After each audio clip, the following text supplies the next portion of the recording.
안녕하세요.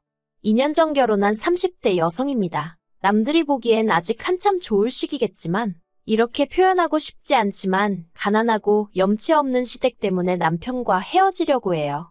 저라도 가진 게 많은 사람이라면 어떻게든 품고 가려고 했겠지만 너무 힘들어서 더는 못하겠거든요. 결혼이란 건 사랑만으론 되는 일이 역시 아니었어요. 남편하고는 회사 동료의 소개로 만났습니다. 사실 당시 제가 누구를 만나고 할 상황이 못 되었는데 회사 동료는 제 개인적인 사정은 몰랐을 테고 저는 또 거절을 잘 못하는 성격이거든요. 그래서 솔직히 별 기대 없이 남편을 만나게 되었네요. 약속 장소에 20분 정도 일찍 도착했는데 남편은 저보다도 더 일찍 나와 있었어요. 그래서 그게 좀 웃겼다고 해야 하나? 아무튼 처음부터 대화가 잘 통하더라고요. 게다가 남편이 말수는 많지 않은데 남이 얘기할 때 되게 성의껏 들어주는 사람이었어요. 사실 요즘엔 다들 자기 얘기하기 바쁘지 남한테는 별 관심을 안 주잖아요. 그래서 그런 남편의 태도가 무척 마음에 들대요. 아무튼 점심 먹고 커피 마시고 남편이 다음에 또 보자며 애프터 신청을 해왔습니다. 그리고 이후로 저희는 4년 동안 연애를 하게 되었죠. 사실 연애를 하는 동안 결혼 이야기는 몇 번이나 나왔었어요. 하지만 연애랑 다르게 결혼은 좀 더 이것저것 따질 게 많았고 특히나 늘 돈이 문제였지요. 남편은 자기가 최소한 한 달에 350 정도는 벌게 되면 그때 결혼을 하고 싶다고 했고 저도 제 직장 문제가 해결이 되면 그때 하고 싶었거든요. 참고로 남편의 경우 연애 내내 월급이 270에 머물러 있는 상황이었어요. 제 경우에는 월급은 300에 일 자체는 힘들지 않았는데 직장과 집 사이의 거리가 문제였고요. 너무 멀었거든요. 출퇴근에만 좋게 4시간은 걸렸으니까요. 그래서 이직을 하려고 여기저기 이력서를 넣어봤지만 생각만큼 일이 잘 풀리지를 않대요. 그리고 그러다 보니 어느새 연애만 4년씩이나 하게 된 거죠. 그러다 제가 2년 전, 그러니까 결혼 직전에 정말 운 좋게 이직을 하게 되었어요. 자세히 얘기할 순 없지만 동종업계도 아니었는데 취미로 따놓은 자격증 몇 개가 큰 도움이 되었네요. 그래서 제 월급이 이것저것 다 제하고 한 달에 380 정도로 올라갔어요. 남편이 정말 자기 일처럼 좋아하더라고요. 그리고 그런 남편에게 제가 먼저 결혼 이야기를 꺼냈습니다. 더 늦기 전에 나 웨딩드레스 입고 싶다고, 그러니 우리 결혼하자고 했죠.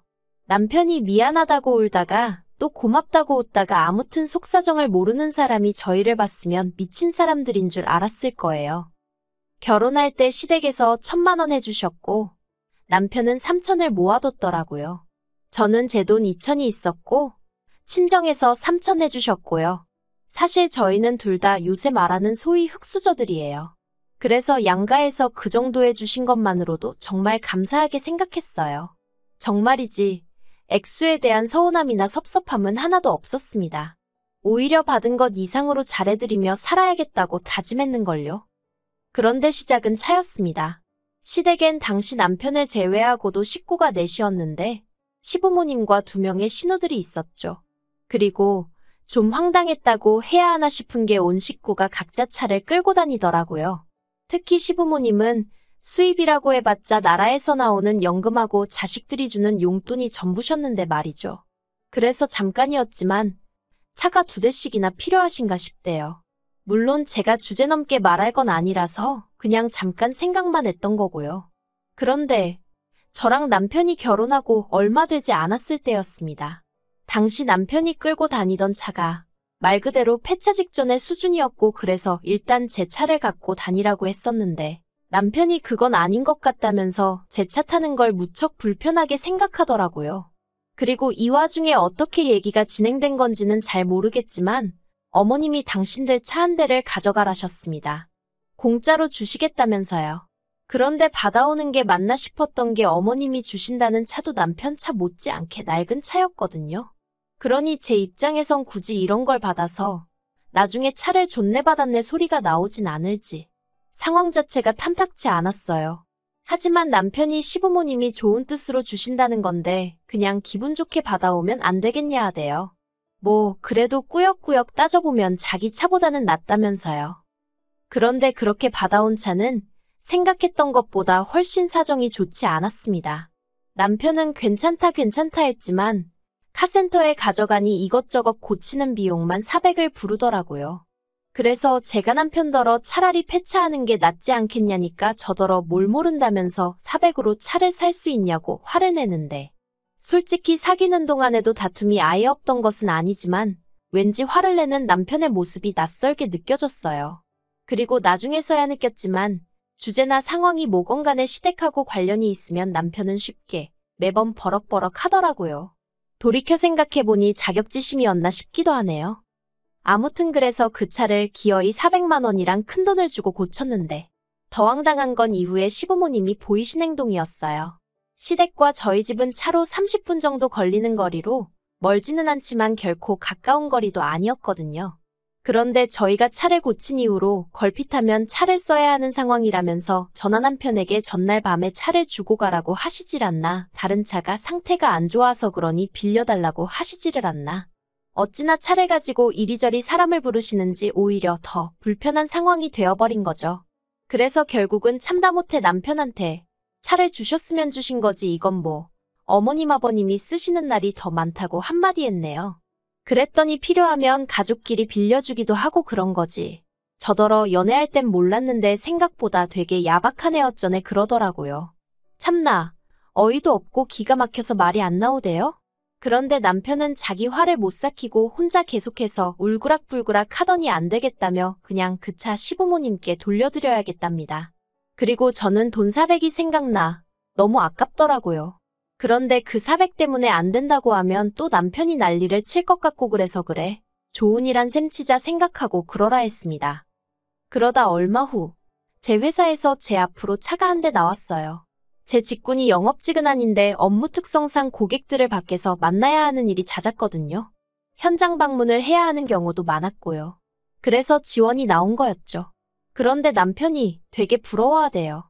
그리고는 앞으로 자기가 끌고 다니면 안 되냐입니다. 필요할 때는 시부모님도 빌려드렸으면 좋겠다면서요. 가뜩이나 시부모님 차나 자기 차나 언제 퍼질지 몰라 불안불안했다나? 말 그대로 떡줄 사람은 생각도 안 하고 있는데 혼자 김칫국을 한 사발 들이키고 있더라니까요.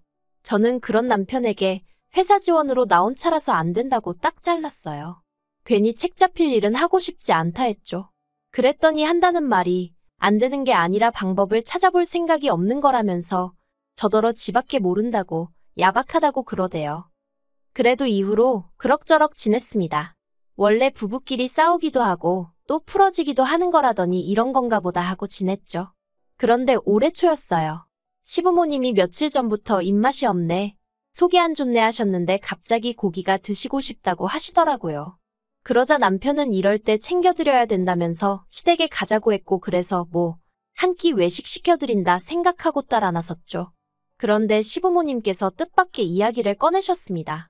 요 근래 왜 이렇게 몸이 처지나 했더니 그게 다 마음이 힘들어서 그런 것 같다 하시며 해외여행을 다녀오고 싶으시다는 거예요. 그러면서 한 200만 원만 달라나요? 게다가 덧붙이시기를 시동생들한테는 당신들이 달라고 했다고 하지 말고 저희가 먼저 보내드린다고 했다고 얘기를 하랍니다. 동생들한테 먼저 모범이 되어야 애들도 뭔가 배우는 게 있지 않겠냐면서요. 당황스러웠어요. 그래서 제가 시부모님께 남편하고 상의해보겠다고 하곤 남편 표정을 슬쩍 봤는데 표정이 굉장히 어둡고 언짢아 보이더라고요. 그래서 저는 시부모님의 부탁이 남편에게도 부담스러웠나 보다고 생각했습니다. 그런데 그건 제 착각이었어요. 시댁에서 나와 집으로 돌아오는 길에 남편이 저한테 먼저 말을 걸기를 상의해보겠다는 게 무슨 뜻이냐대요. 그냥 기분 좋게 당연히 보내드려야죠. 그렇게 말할 수는 없었냐면서요. 어이가 없어서 지금 우리 형편의 시부모님이 200만 원만 달라 하시면 척척 내드릴 만큼 여유가 있는 게 아닌데 무슨 기분 좋게 당연히 보내드리겠단 소리를 하냐고, 말이 되냐고 그랬어요. 그랬더니 남편이 시부모님은 이날이 때까지 제대로 어디 놀러도 못 다니고 사셨는데 불쌍하지도 않냐며 저한테 막 소리를 지르대요. 이때는 저도 정말 화가 머리 꼭대기까지 나서 나 때문에 여행을 못 다니셨냐고 왜 나한테 짜증이냐 그랬어요. 그리고는 여행 보내드릴 거면 당신 능력으로 보내드리던지 알아서 하라고. 이건 뭐 상의도 아니고 무조건 나만 나쁜 사람을 만드니 대화하고 싶지 않다 했습니다. 그랬더니 남편이 저더러 진짜 못됐다면서? 친정에 하는 거랑 너무 비교된다나요? 사실 그 무렵 친정 부모님이 여행을 다녀오셨어요. 해외도 아니고 제주도로요. 그리고 자식된 입장에서 그래도 모처럼 여행을 가신다는데 말로만 잘 다녀오세요 하기가 그렇더라고요. 그래서 제가 30만 원 챙겨드렸습니다.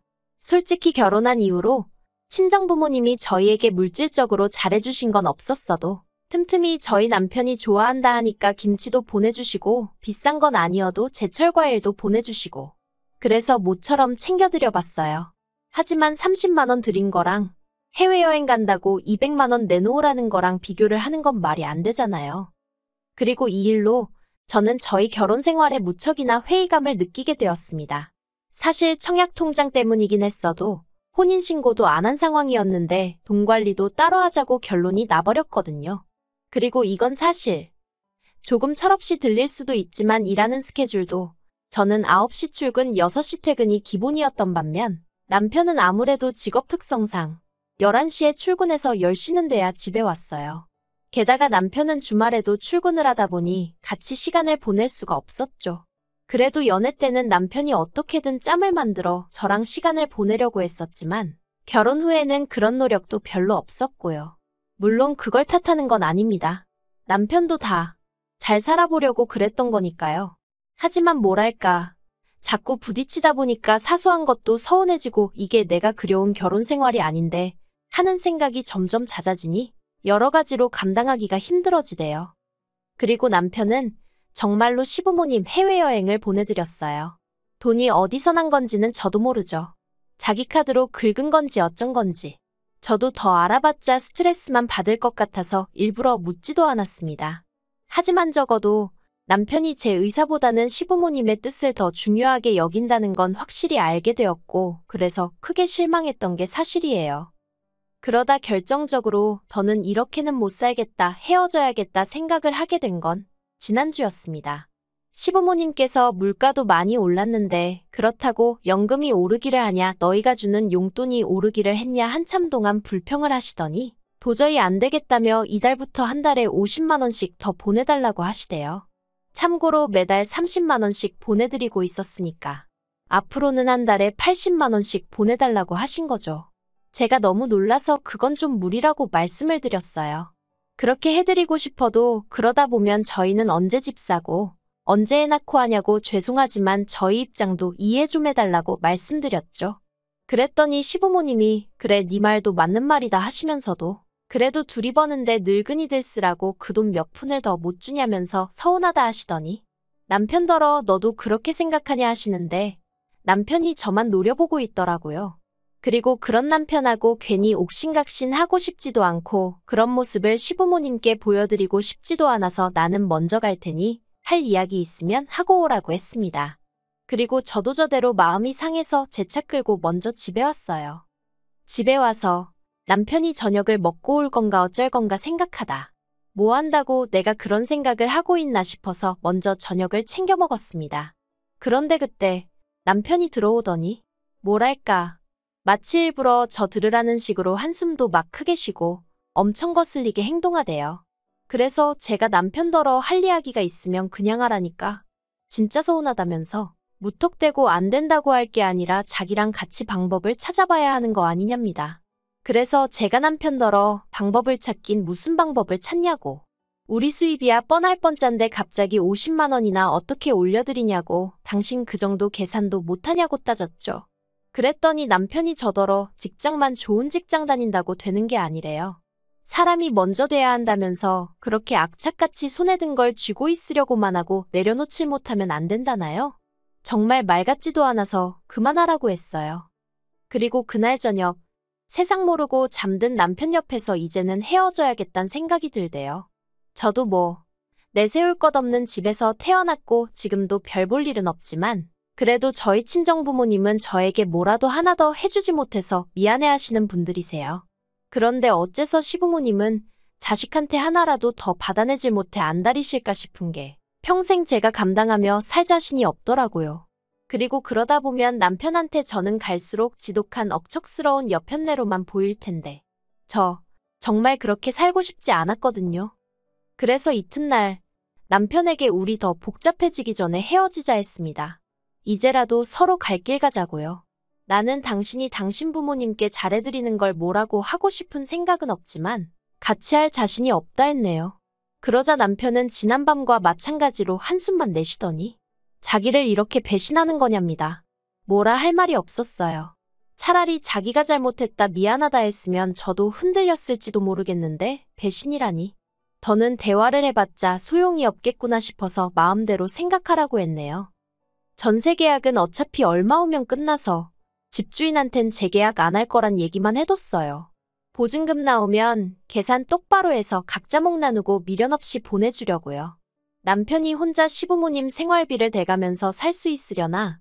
잠깐 그런 생각도 들었는데 뭐 그거야 그쪽 사정이잖아요. 습관처럼 하던 남편이나 시댁 생각도 차차 기억에서 날려버려야죠. 저는 저 혼자 사는 거에 대해서는 걱정도 부담도 없어요. 오히려 스트레스의 원인들이 사라지는 거니 더 잘 살지 않을까 하는 생각도 들던걸요. 그리고 욕심이겠지만 만약에 저한테 다시 누군가가 오면 그때는 정말 그 무엇보다도 저를 1순위로 쳐주는 사람이면 좋겠다는 바람입니다.